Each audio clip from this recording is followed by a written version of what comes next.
Assalamualaikum warahmatullahi wabarakatuh. Selamat pagi semuanya. Om Swastiastu, salam sejahtera bagi kita semua. Yang saya ucapkan terima kasih kepada Bapak Dr. Adi Kusuma SIKOM MSI selaku dosen pengampu mata kuliah Public Speaking. Semoga Bapak selalu diberikan keberkahan oleh Allah Subhanahu wa taala, dilancarkan rezekinya dan dimudahkan dalam segala urusannya. Amin ya rabbal alamin. Saya ucapkan terima kasih juga kepada teman-teman, kepada rekan-rekan yang sudah menonton video ini. Semoga teman-teman dilancarkan rezekinya oleh Allah Subhanahu wa taala. Amin. Nah, kembali lagi dengan saya Muhammad Farhan Hakiki dengan NIM 2213411. Nah, di video kali ini saya akan merefleksikan pertemuan kita pada mata kuliah Public Speaking.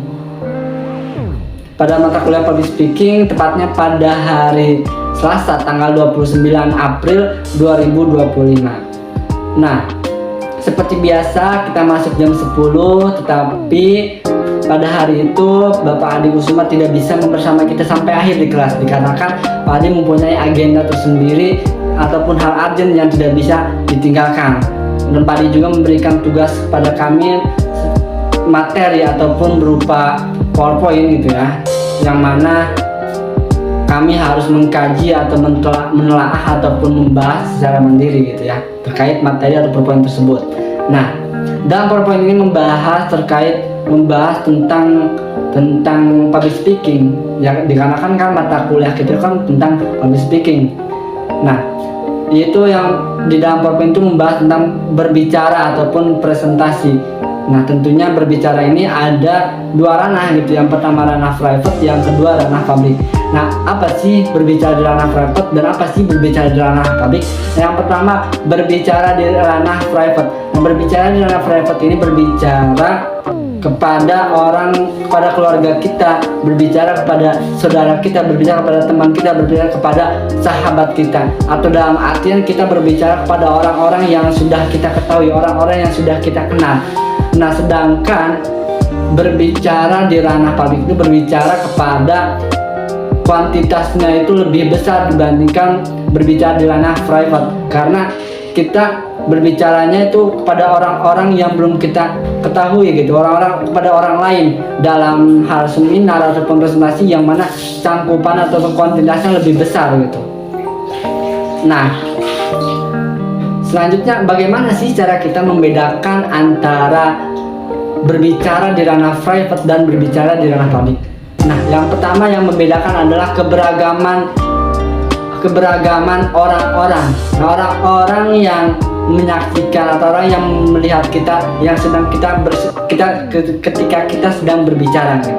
Nah, yang kedua adalah kuantitas. Nah, tentunya yang membedakan itu berbicara di ranah privat itu kuantitasnya lebih sedikit gitu. Dalam artian kan kita berbicara kepada keluarga kita, berbicara kepada sahabat kita, berbicara kepada teman kita. Nah, sedangkan berbicara di ranah publik itu kuantitasnya lebih besar dan orang-orang itu banyak gitu. Dan yang ketiga yang membedakan adalah acara dan tempatnya tentunya gitu ya. Berbicara di ranah private dan berbicara di ranah publik itu tempat dan acaranya pasti berbeda gitu. Nah, itu yang membedakan berbicara di ranah private dan berbicara di ranah publik. Nah, selanjutnya dalam PowerPoint itu membahas tentang jenis-jenis berbicara di ranah publik. Nah, ada 7 jenis. Yang pertama ada impromptu ataupun dadakan. Yang kedua ada rencana ataupun presentasi. Yang ketiga ada moderator. Yang keempat ada pidato. Dan yang kelima ada master of ceremony ataupun MC. Yang keenam ada berbicara dalam wawancara. Dan yang ketujuh ada penyiar radio ataupun penyiar televisi ataupun presenter televisi.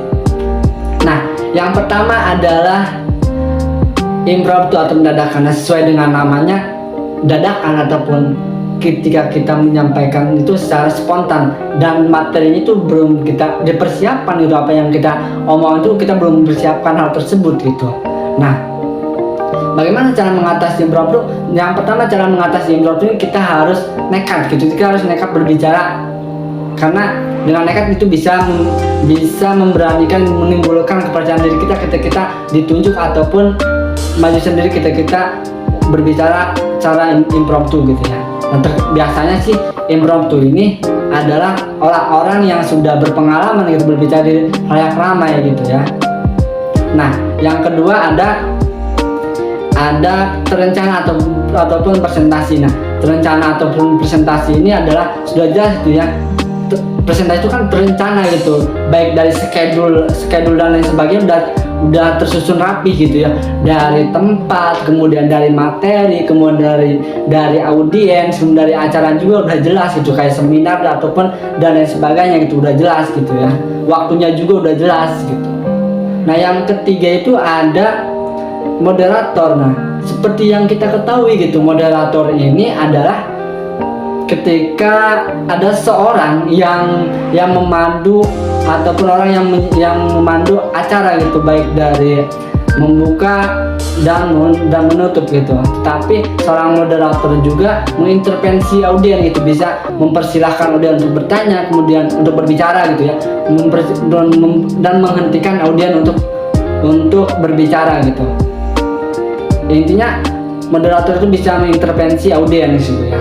Nah, yang keempat ada pidato. Nah, pidato ini adalah orang yang menyampaikan materi secara formal gitu ya, dan bahasanya bahasa baku dan gerakannya juga terbatas gitu, kayak di mimbar dan lain sebagainya gitu. Nah, yang kelima itu ada master of ceremony ataupun MC.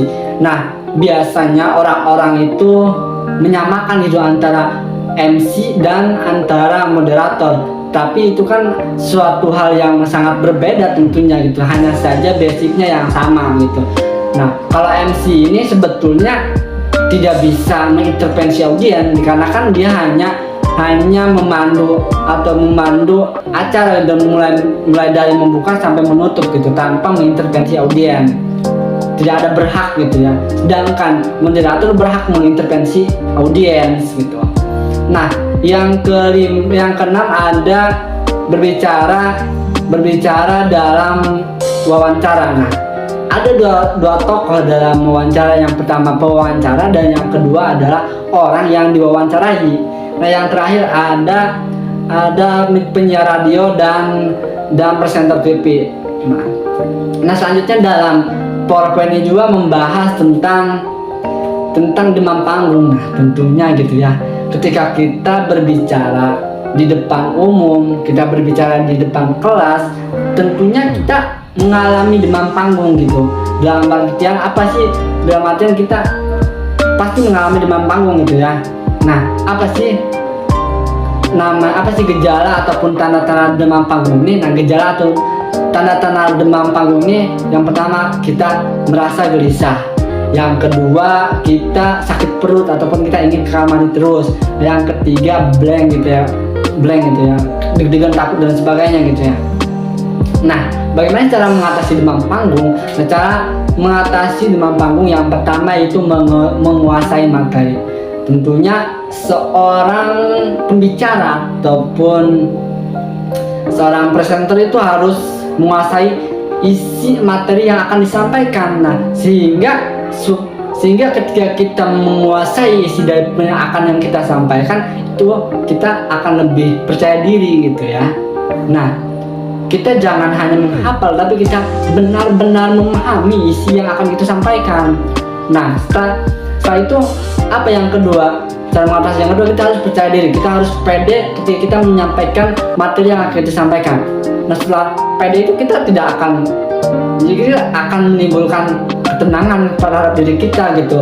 Kita juga akan lebih fair atau lebih apa gitu ya ketika kita berbicara depan umum.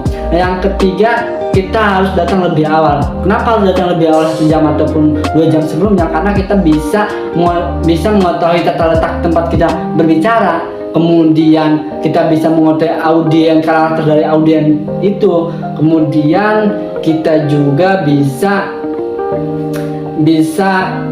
memahami, bisa bertanya terlebih dahulu kepada audiens ini karakteristik seperti apa gitu, sehingga kita bisa menyesuaikan pembicaraan kita dengan karakteristik audiens itu, sehingga apa yang kita sampaikan itu bisa